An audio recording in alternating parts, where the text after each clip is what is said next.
Jadi ruh itu harus disibgoh, disucikan oleh Allah. Tepat. Itulah sebabnya manusia menjadi mulia setelah ditiupkan ruh, kemudian disibgoh. Kita perhatikan surah Al-Baqarah ayat 30-36. Malaikat bertanya, Ataja'alu fiha man yufsidu fiha wa yasfikud dima wa nahnu nusabbihu bihamdika wa nuqaddisu laka. Artinya, apakah engkau hendak menjadikan orang yang merusak dan menumpahkan darah di sana? Maaf Bapak, dari mana malaikat tahu bahwa manusia akan membuat kerusakan? Itu karena bahan bakunya. Setiap materi membawa sifat, dan bahan manusia, bako, mengandung sifat negatif. Namun, setelah Allah meniupkan ruhnya, Adam jadi makhluk cerdas. Hal ini dijelaskan pada surah Al-Baqarah ayat 31.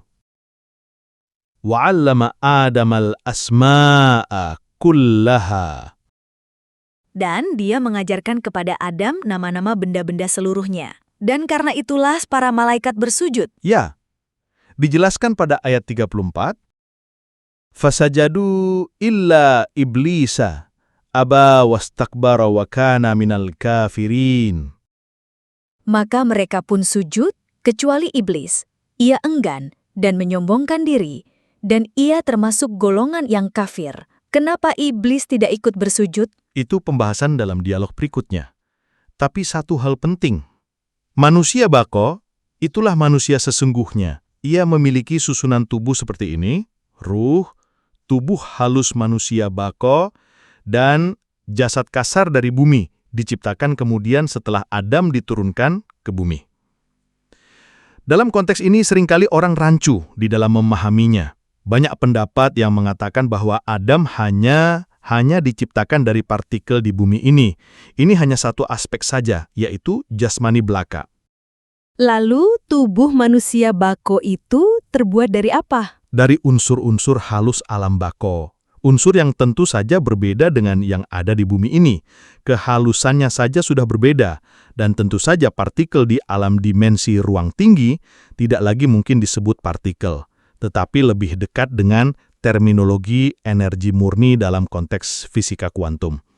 Walaupun Allah sendiri menjelaskan dalam form baju takwa, gelang-gelang emas, kalung-kalung, tapi tidak dibentuk sebagaimana kita membentuk benda-benda itu di sini. Apakah Anda pikir di sorga itu ada tukang emas atau tukang jahit, tailor yang menjahit pakaian? Semua serba otomatik. Sekejap saja atas perintah Tuhan telah ada. Jadi, pemahaman fisik Adam di bumi ini berbeda dengan fisik manusia bako. Masya Allah.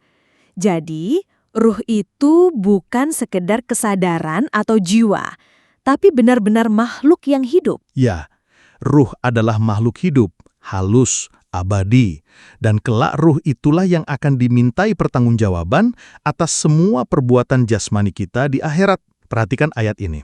Surah An-Naba 38, pada hari ketika ruh dan para malaikat berdiri bersaf-saf, mereka tidak berkata-kata, kecuali siapa yang telah diberi izin kepadanya oleh Tuhan yang Maha Pemurah, dan ia mengucapkan kata yang benar.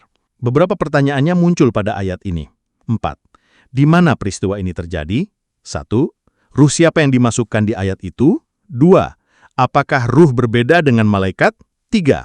Ada apa ruh dan malaikat berdiri bersaf-saf? 4.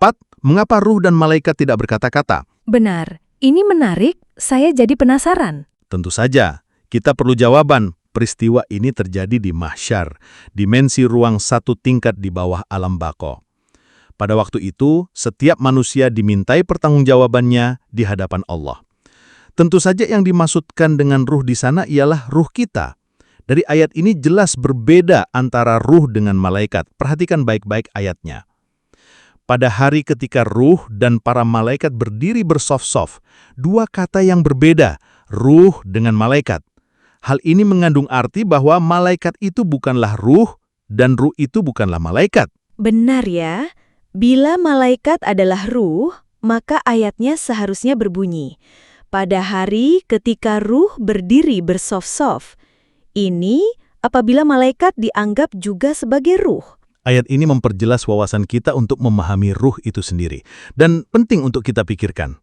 Karena Yang menerima wahyu dari Allah selain dari malaikat juga ruh ini, ruh kita. Coba teliti surah Al-Qadr ayat 4. Pada malam itu, turun para malaikat dan ruh dengan izin Tuhannya untuk mengatur semua urusan. Dan surah Asy-Syura ayat 52. Wa kadzalika auhayna ilaika ruham min amrina. Kedua ayat ini menjelaskan peran ruh begitu penting yang menunjukkan bahwa Allah menurunkan wahyu kepada ruh-ruh manusia, tidak hanya pada malaikat. Itu artinya Allah berbicara, berkata-kata dengan ruh, dan tentulah ruh itu sangat cerdas, karena setiap perkataan Allah adalah ilmu. Bila kita memahami tentang ruh, seharusnya kita tidak menjadi angkuh dan sombong di muka bumi ini.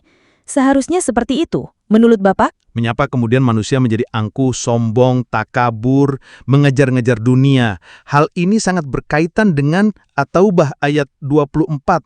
Allah telah mengingatkannya sebagai bagian dari sarana setan, iblis dan jin untuk menggoda manusia.